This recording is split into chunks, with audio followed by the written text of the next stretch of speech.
Eu creio que se adorarmos o Criador dentro do São Januário, com o hino Porque Ele Vive Eu Posso Crer no Amanhã, nós não vamos cair. Será que isso fez com que o Vasco não caísse ou teve algum efeito para que o Vasco não fosse rebaixado? Bom, essa resposta eu vou deixar aí por conta do meu amigo pastor Jeremias Couto. Pastor Jeremias, o que o senhor pode nos responder sobre isso? Olá, meu amigo Natan, como vão as coisas aí por Brasília? Tudo tranquilo? Aqui por Teresópolis também, tudo em paz. Excelente pergunta. Eu sou amigo pessoal do Daciolo e conheço bem as suas peripécias e o seu modo de agir nessas questões. Ele estaria inserido nessa linha dos neopentecostais, mas a minha posição é a seguinte: Deus não responde esse tipo de oração. Eu acredito que ela se enquadre naquela advertência de Tiago, ali no capítulo 4 e verso 3, que diz: pedis e não recebeis, porque pedis mal, para gastar com os vossos próprios deleites. Em outras palavras, essas questões estão inseridas naquilo que chamamos de livre agência.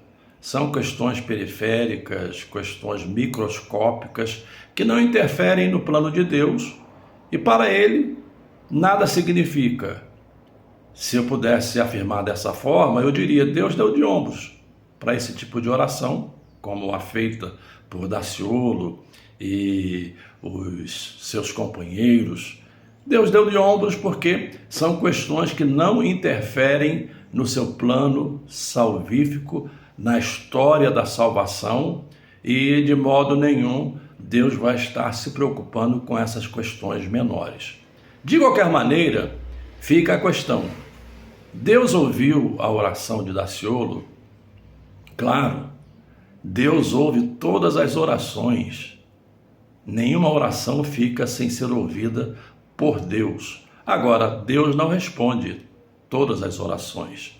Eu chamo isso de soberania da não interferência. Outros chamam de vontade permissiva de Deus, mas eu não gosto muito dessa expressão. Eu prefiro soberania da não interferência. Isso significa que, mesmo quando Deus não age, Deus age.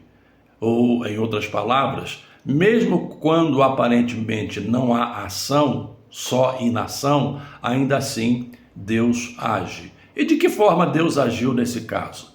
Deus agiu simplesmente dizendo: esse não é o tipo de oração que eu recebo.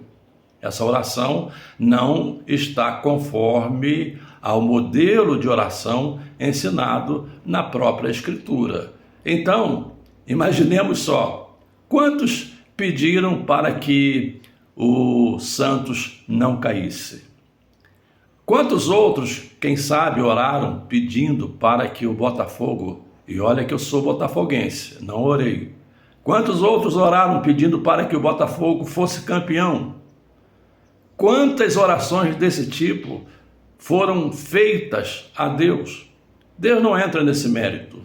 Deus não participa desse jogo humano. Essas coisas estão na área das nossas limitações, da nossa vida pessoal, e eu diria que elas podem ser consideradas como algo que faz parte da livre agência, ou seja, o sair, o vestir, o andar, o comer, o beber, o viajar, o passear, o ter entretenimento, são coisas da livre agência humana. Então, Deus não ouviu a oração no sentido de respondê-la, a oração de Daciolo, nem de qualquer outro. Pudesse ser Flamengo, Botafogo, pudesse ser Fluminense, Santos, São Paulo. Deus não entra nesse jogo humano. Um abraço, meu amigo. Deus abençoe.